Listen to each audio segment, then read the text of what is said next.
All right. Peace, power, and love is always in greeting.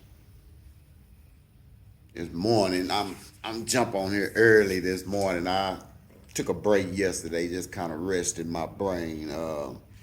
Like I said, if y'all are liking the content, smash up the like, subscribe, share. You know the whole routine. I trying to get myself used to saying that, and also I like to take a minute to welcome back my Activate Media family and my brother Patrick Wilson, who brought me on board with their platform out of Boston, Massachusetts. Um, ActivateMedia.org.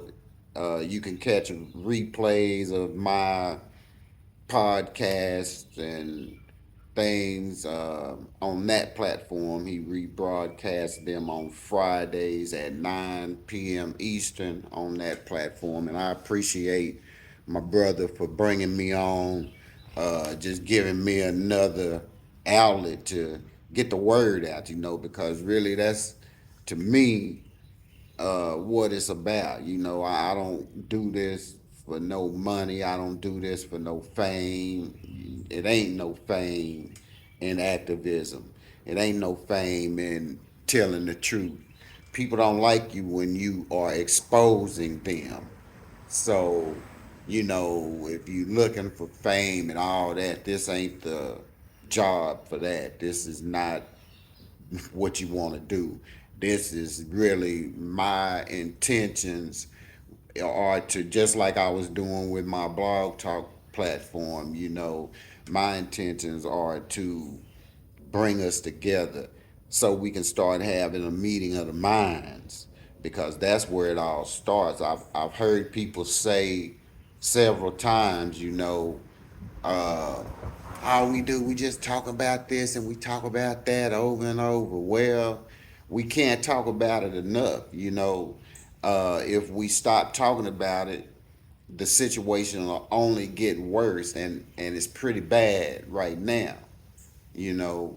So that's really my intentions with this platform. Like I say, I have several different topics that I plan on throwing out here at the people, and I love my people. This is something I do because I really have a passion and a desire to see my people succeed, and do better and get better than what we have received and been receiving prior to now. It's really about us making our minds up and you know um, doing what's necessary. you know the desire for need should be stronger than the desire for the things that we want. That should always be the case, and that should always be our agenda.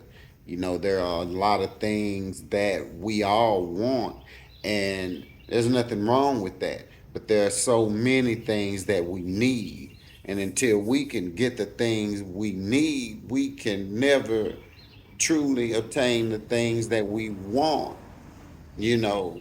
And we've got to learn how to struggle intelligently, and not only that, we've got to learn how to struggle collectively. And what I mean by that is we've got to learn how to struggle together, because if it's one thing that we are good at, and that's struggling, and not only that, making it look good while we do it, you never know it.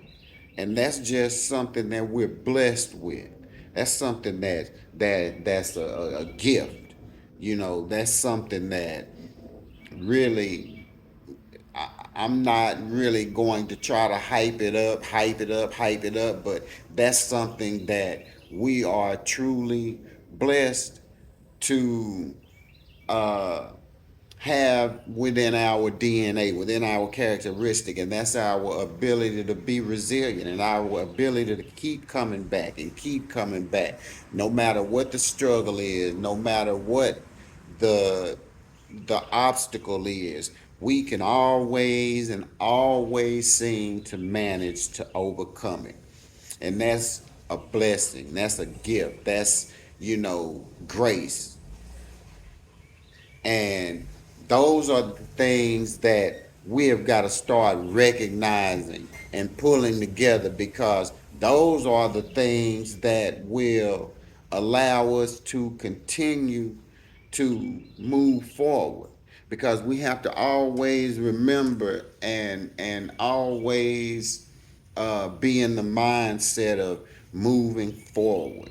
You know, we're in a stagnant state right now, I think, and that's just my opinion. And I say that because we're not making any progress in areas where we need to be making progress. You know, um, I was listening to a gentleman a few moments ago talking about, and I was reading also, it led me to pull up a little article of what they did in Minneapolis. Excuse me, y'all. In this DOI, Department of Injustice, done a thorough investigation of Minnesota's police department and come to find, corruption. So, what's new about that?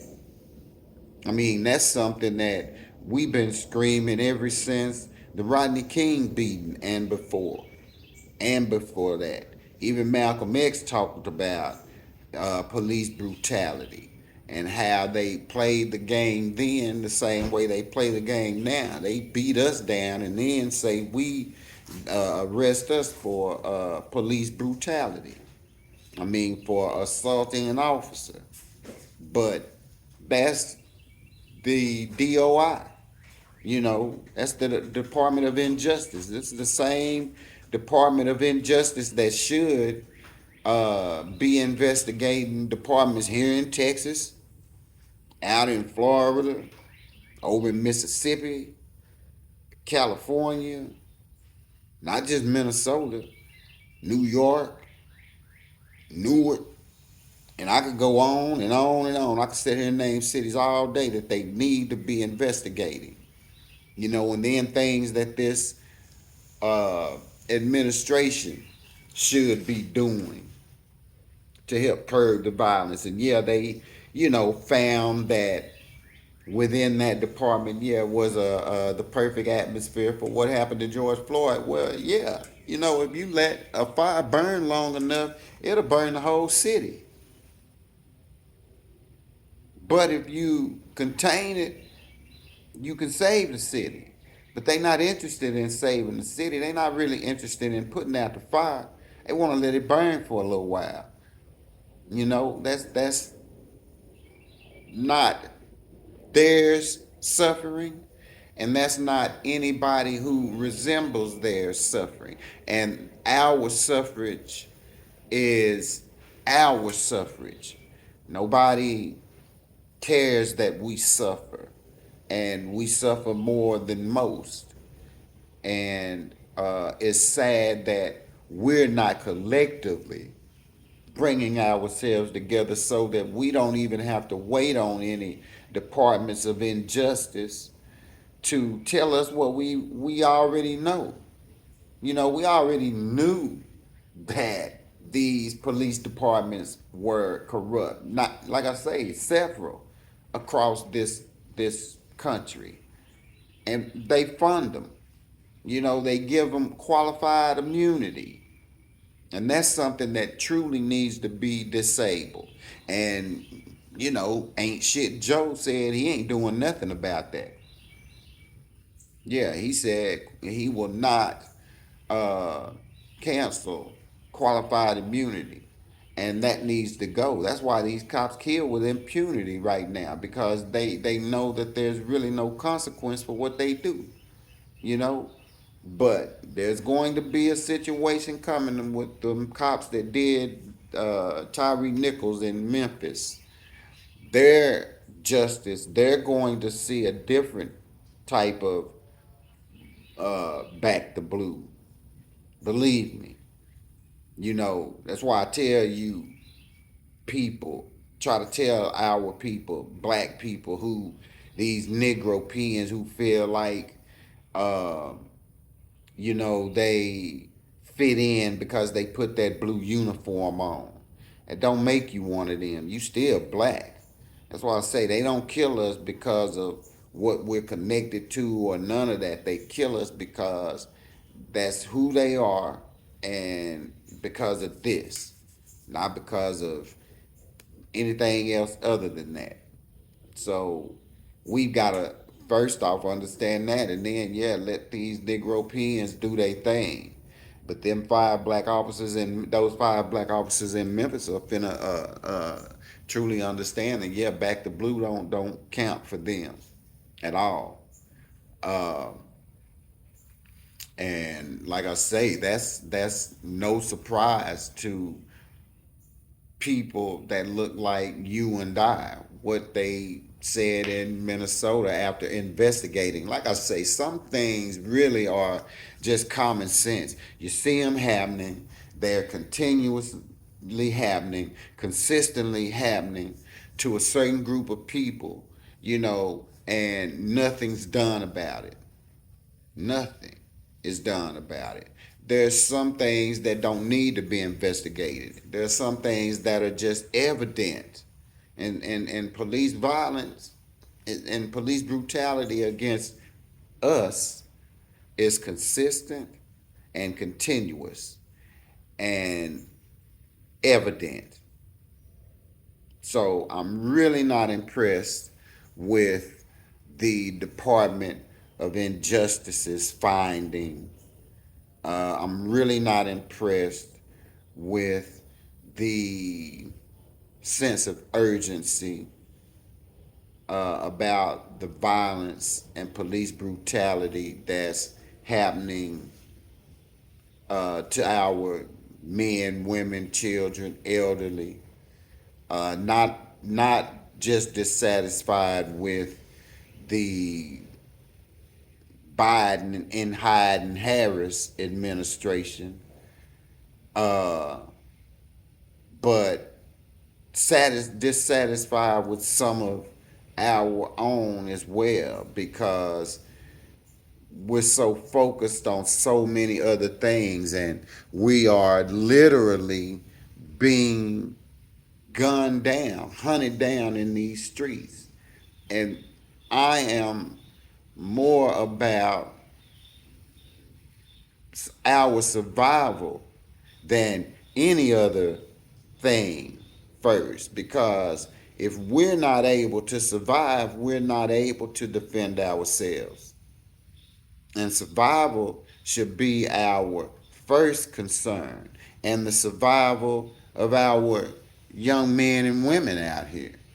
I'm tired. That's two 14-year olds that we've lost within the last 4 weeks for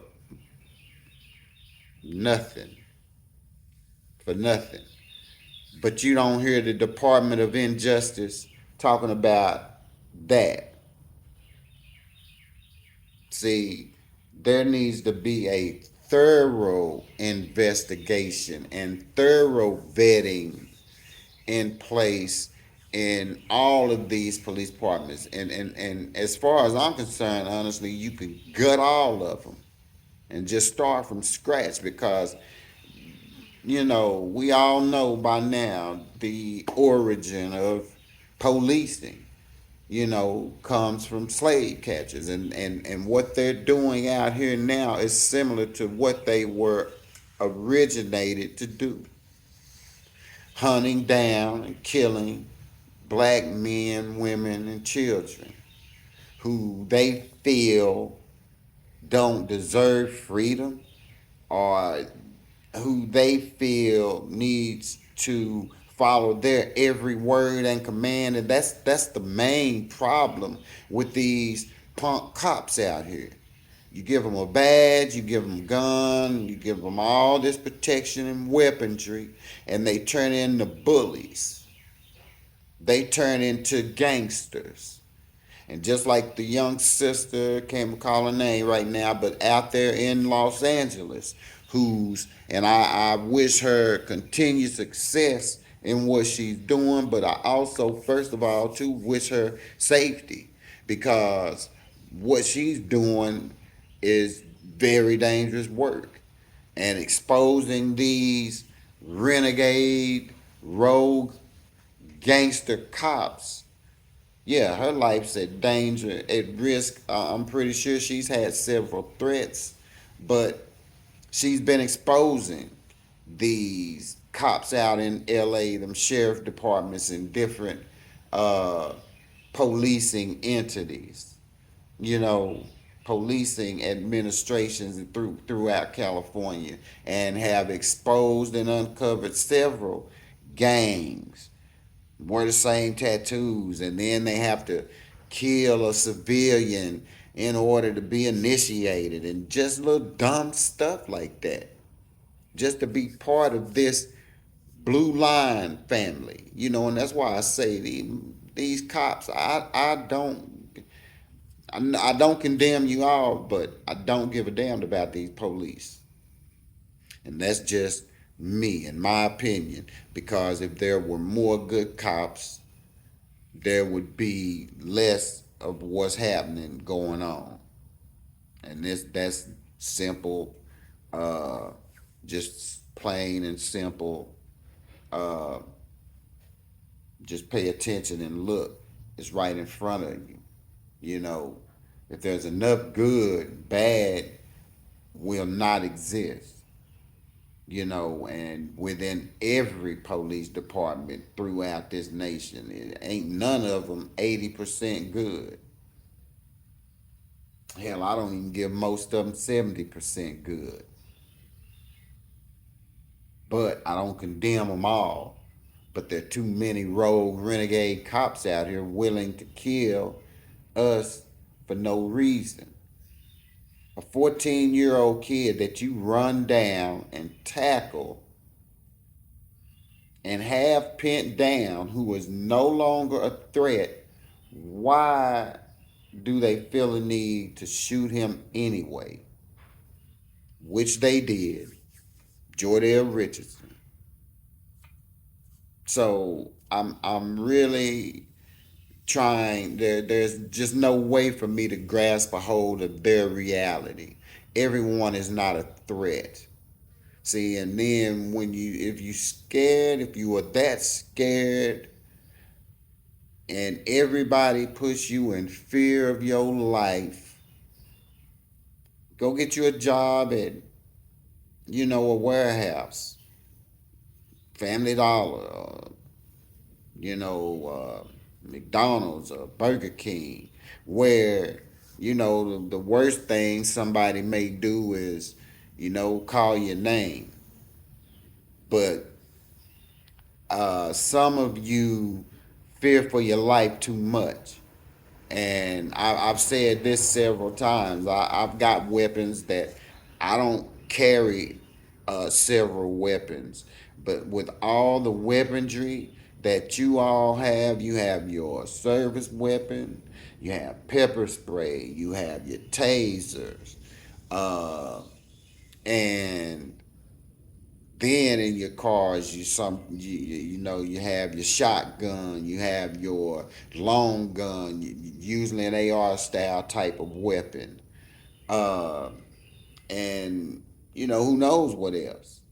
But my point is, with all the weaponry that you all have, fearful of what? Because if I was allowed to carry all of that with me and have that with me 8 hours a day or 10 hours a day when I was on duty, I wouldn't fear nothing.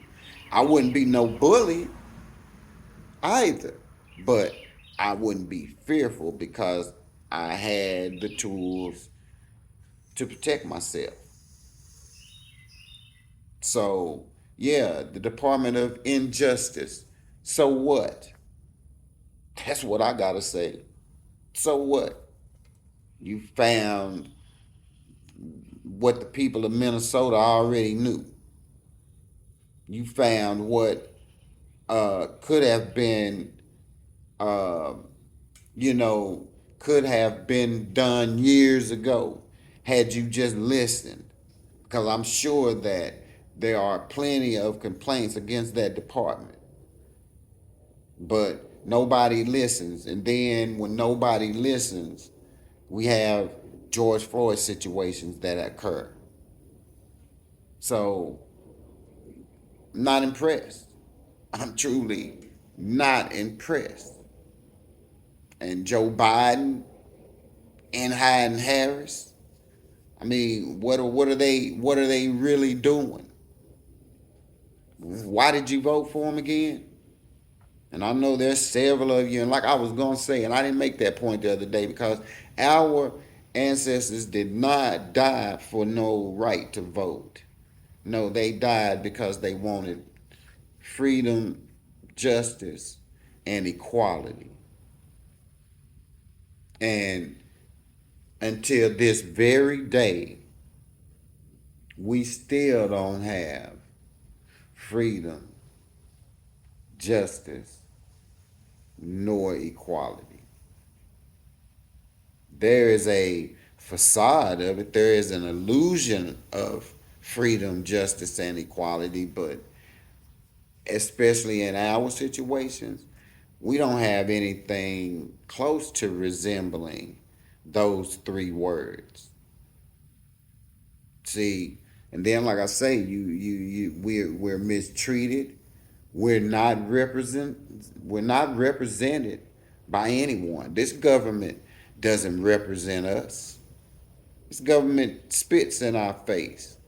We help get officials in the highest seats in the office and they spit in our face. Anyway, you know, that anti-lynching law bill that passed is so outdated, and actually I've made this point on a couple of my podcasts on Blog Talk. If you actually read that anti-lynching law that everybody was standing around ain't shit Joe and then Hayden Harris clapping and applauding for, you know, that bill can criminalize even a black man if you really read that bill and how it was put together. So that doesn't benefit us now. It would have benefited us then. But see, we can't get them to touch the George Floyd anti-policing bill. We can't get all that, you know, the bills that would really make a difference. We can't get a anti-black, anti black hate crime bill like the Asians did. And Joe Biden sat down and executive ordered that and made it happen. But us, for those of us who voted for him, and I didn't, nor did I vote for Trump. Like I said the other day, I can't vote for no evil. I don't care how much they say they're going to benefit me because they keep on showing me that they are not going to benefit me. So I'm not one to just keep chasing my tail, you know, spinning my wheels. You know, you spitting shit on me once, that's enough. And the Democrats have constantly done it. The Republicans have constantly done it. So why is it that we keep participating in their systems? We're not represented in their systems. Taxation without representation. Why do we continue to pay taxes into a country that does not represent us? Think about that. Taxation without representation. Read that so you can understand that. And then ask yourself, why do we continuously pay into this system? And when I say we need to remove ourselves, I mean financially first and put our money to work for us. Why are we continuously paying taxes to a system that doesn't represent us? This Department of Injustice system doesn't recognize us until enough of us die. And two, this is why I say we have got to be more boisterous, and we have got to be the ones to speak out more. And not only that, stop just coming together for these murders and stay together so that we can start stopping these murders. Because just imagine if we had stayed together when Trayvon Martin's life was taken, when he was murdered. If we had stayed together, there's so many others that we could have prevented. And it's never too late, because if we start coming together and keeping up the right noise, like John Lewis said, getting in good trouble, we can stop the madness. We won't have to worry about Jordell Richardsons and Cyrus Carmack Beltons. We can stop the madness, and we don't have to wait on the Department of Injustice to do what we can make up enough noise and get accomplished ourselves. Because, see, we can do that ourselves. We can come together collectively and stay together collectively and keep up enough noise as a people and make that stop. It's time for us all to get involved. We can't depend on no kind of none of these entities within this system to fully protect us. And we can't keep hoping and praying without putting some action into it ourselves. Because ain't nobody coming to save us but us. That is going to be our job. That's our mission. And I'm so serious. I'm ready to experience some freedom, justice, and equality.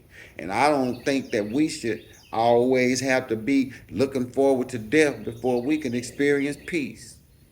How we gonna know what peace is if we ain't even in existence to experience it? And I don't want to have to wait for death just to experience peace. I want to be able to do like everybody else does here and experience some peace while I'm here. Like I say, we got to learn how to fight for what's right and stop going along with what's wrong. Because honestly, everybody's going along with the playbook right now. Everybody's going along to keep friction down. We got so many things in play, and then so many laws are being passed for just madness. This governor down here in Texas passing crazy laws. Uh, like I say, I'm just this whole system ain't for us. And it's really time for us to reevaluate our positions here. And not only that, reposition ourselves so that we can succeed here. Without their help, we ain't never needed their help. They forced themselves into our lives like they always do, systematically, you know. And then they change the constructs and they change the cultures and the values of what we once had. And that's why the black family now is in such disarray. And that's something that I'm going to talk about. I actually did a 3-part series on that, and I want to bring that to the people. And I'm so ready to be able to go live so that I can really interact with the people. Because, like I say, that's my main goal, to interact with the people, try to, wake up the minds and ignore the trolls, because I know they coming. I've already, like I say, experienced that, and that's not going to deter me. I'm going to blow that off just like I would a gnat on my sleeve, because that's all that is, just trying to jump in, interject, disrupt. That's what they do. That's all they're good for, is disruption, starting wars, keeping wars going, all that kind of stuff. That's what they do. They They thrive off of confusion, whereas we thrive off of peace. And that's why I say we need each other. Because I try to throw that in. That's like my little catchphrase that I would always try to say once a week on my podcast, because I want that to subliminally sink in. Our need for each other, you know. Uh, like I say, I don't condemn everybody because of their ethnicity. I'm just careful to who I let in my circle. And that's anybody. That's with anybody. And we need to really, like I say, reconnect. Reconnect. We this Department of Injustice ain't for us either. You know, we saw in several instances over the years how this Department of Injustice works for us. Cause I just can't say Department of Justice because that ain't really what it is. In all reality, it is a Department of Injustice which allows these police departments to flourish on the violence and intimidation tactics that they use against us, you know, and there should have been something done and said about it. And there's not always a need for investigations. Like I say, uh, we got to get on our game, our A game.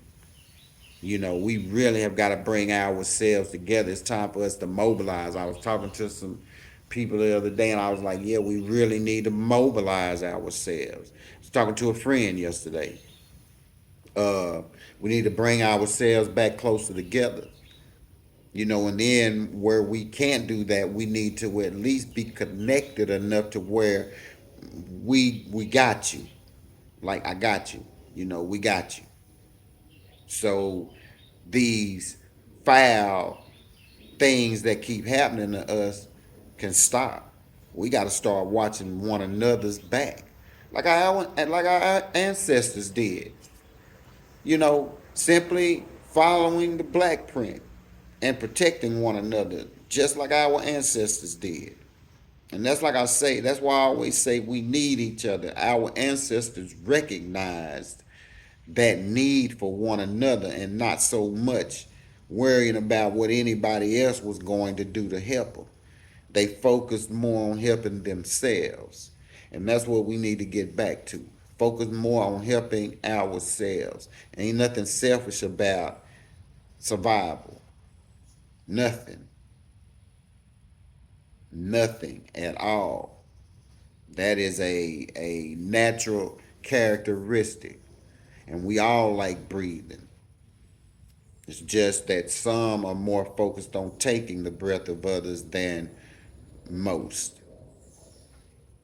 So let's just, not even be thrilled about what this DOI did to Minnesota.